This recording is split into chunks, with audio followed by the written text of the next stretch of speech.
productive and, and economically destructive avenues whereby rich people can invest into policies that negatively affect the poor and working classes. I mean, you see this a lot here in America. It's huge. These investments include derivatives, investments in weapons development corporations in which actually feeds the military-industrial complex and drives these groups to get together and to advocate for war. Market speculations when bankers and investors invest in speculations that negatively affect the stock prices and value, creating soft investments that are of little to no real or value for investments or for investors. I'm not a part of the stock market. I mean, honestly, after looking at it historically and looking at it from an economic perspective and looking at it just from a systemic perspective, I really don't think that the stock market is a very good investment. I mean, it seems to be up right now because confidence is high in the market because of Trump. And business is going good. It seems like everyone's doing well in business right now. The only problem is that I think it's not designed fairly for the average stockholder. It really is very convenient for people that have a lot of money and are able to move their stocks around rather quickly, and it's really to the detriment of people who really don't understand how it works. So I'm not a big fan of the stock market, but there's a lot of people who are, and I mean, I think if you are investing in the stock market, that's good for you. But I would say you need to be very, very careful about what you're invested in, and you got to realize that the value of your stocks can vary and change from one day to the next based on all kinds of different events. And so, with that being said, there's just a huge monumental risk involved in something like that. You're not really investing in something that has true value, because if the value of what you're investing in can be diminished by a single event, where it consumer confidence is dropped for a single day, and that results in you losing a lot of money because you're invested in something. Is that something you really want to invest in? That just seems really risky to me. So that's why I'm not in it. But Hitler realized that allowing capitalists and investors to invest in war and in political and economic futures enabled all the worst kinds of exploitative and greedy individuals to invest in war when war is not in the best interest of anyone, and is particularly exploitive to the poorer classes.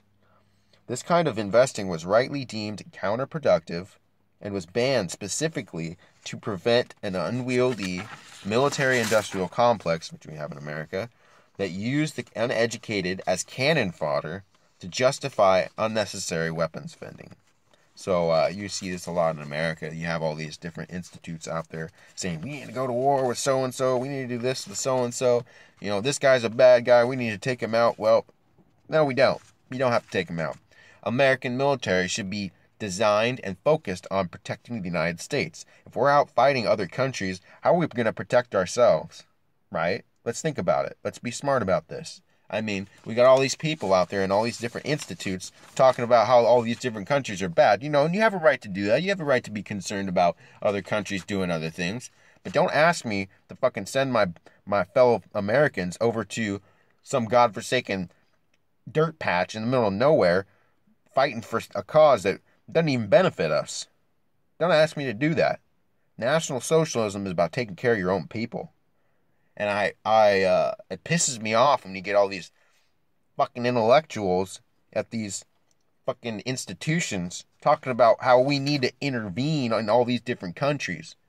No, we're going to take care of Americans. That's what National Socialism is about, and that's why I'm supporting it. Because I'm tired of seeing my fellow Americans being sent to countries to fight wars that have nothing to do with the United States. I'm tired of it.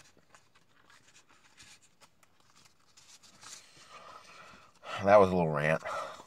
The National Socialists rightly understood that there is no substantial benefit to the economic policy of allowing capitalists to control the economy, simply because big capitalists didn't make their money by being nice to people.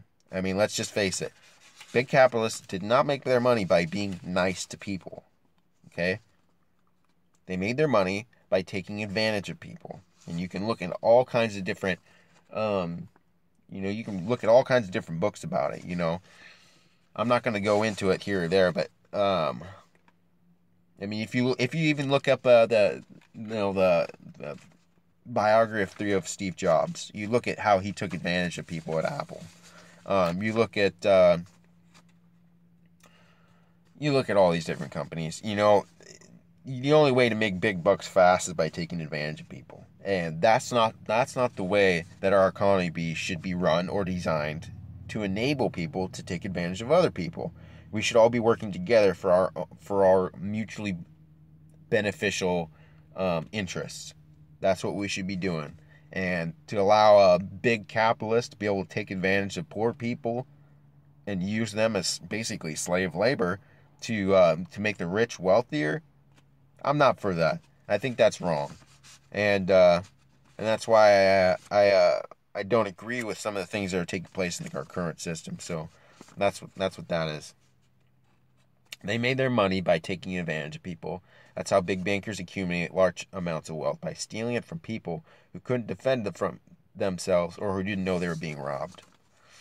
So unless an economy and therefore people are protected by their government from capitalists that would otherwise take advantage of them and exploit them, then big bankers will always find a way to crash the economy, create financial meltdowns, whether it's artificially inspired bank run or a shady bailout. Without strong government management demanding and forcing unethical and abusive and unfair businesses out of business, it leads to a situation where those businesses managers are in a position to totally control the economy. And this often leads to the exploitation of the weakest and the most vulnerable workers, who are neither educated enough to resist or financially stable enough to find better employment, if there is any. So Hitler's National Socialism really flipped the Weimar economy, which the Weimar Republic was the government before Hitler's National Socialism took place. And Weimar they were all fucked up. They had so many different problems.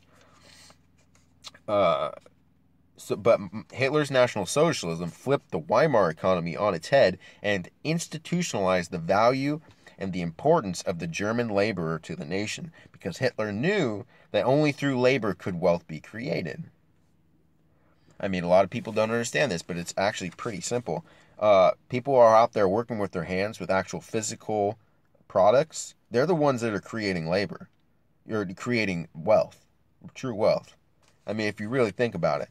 I mean, I'm not saying that people who work in offices aren't creating wealth. They're obviously doing what they're doing, but unless you have somebody out there physically working with their hands, physically moving their bodies, using their physical effort to actually produce something, then you don't have wealth creation. So, and a lot of people don't understand that that labor in the United States is the value. The people who run things don't like laborers. They think we're subclass. They think they're better than us because we're not working in some office, air-conditioned office. We're outside actually working on the ground, building stuff. But without us, they wouldn't have a job. So, they'd still be sitting in their offices, not making any money if we weren't working for them. So, they need us as much as we need them. So that's the point that National Socialism was trying to make. They need us as much as we need them. So isn't it right that the benefits that are distributed to people are distributed fairly? I think that's a good point to make. Well, that's not the way it is now. One of the reasons why the American economy is not as productive and that the people do not thrive as they should be thriving is exactly because labor is not respected and paid in accordance with its real market value. temp work agencies are the worst at exploiting vulnerable and unskilled and demoralized workers. They exploit workers instead of training and improving them. And I've been with many temp agencies. There's some decent temp agencies that'll actually get you out there working for a company for even a low wage. It's incredible. But there's some better ones and worse ones. But they exploit workers instead of training and improving them, and doling out a subsistence living and completely ridiculous benefits package while they pocket the majority of the cash value of the labor. That's basically what these temp agencies do. And Hitler was against all such exploitation, and he forced companies to pay their workers a decent, livable wage. Plus, Hitler provided his workers with unmatched benefits, including free or partially subsidized exotic vacations.